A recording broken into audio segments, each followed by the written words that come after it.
নমস্কাৰ বন্ধুসকল আপোনালোকক এডুকেশ্যন ফৰ অসম চেনেলটোলৈকে প্ৰথমতে স্বাগতম জনাইছো অসম পুলিচ কনষ্টেবল এবি ইউবিকে আদি কৰি বহু কেইটা কেটেগৰীৰ লিখিত পৰীক্ষা 23 মাৰ্চ তাৰিখে হোৱাৰ কথা আছিল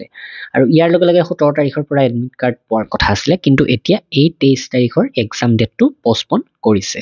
তো ভিডিওটোত গোটেইখিনি তথ্য কম সময়তে জনাম নেক্সট কেই তাৰিখে হ'ব আহক ভিডিওটো আৰম্ভ কৰো আৰু অসম পুলিচৰ এই পৰীক্ষাৰ বাবে অসমীয়া বা ইংৰাজী মাধ্যমৰ যদি পিডিএফ বিচাৰে আপোনালোকে আমাৰ ৱেবসাইট assamgkpdf.com ভিজিট কৰিব পাৰে অসমীয়া মাধ্যমৰখন মাত্ৰ 125 টকা যত 10000 প্ৰশ্ন উত্তৰ পাব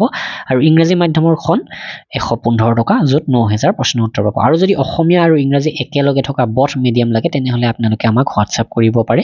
ডেসক্ৰিপচনত হোৱাটসএপ নম্বৰটো দিয়া আছে প্ৰায় 10টা কেটেগৰীৰ পোষ্টৰ এক্সাম একেদিনাই আছিল একেখন পেপাৰে আছিল আৰু তাৰে আজি এই নোটিছখন আহিছে আৰু ইয়াতে চাওক এই নোটিছখনত কৈছে যে ৰিটেন টেষ্ট যেটো 23 মাৰ্চ 2025 তাৰিখে হোৱাৰ কথা আছিল হেতু বিশেষ এডমিনিষ্ট্ৰেটিভ ৰিজনৰ বাবে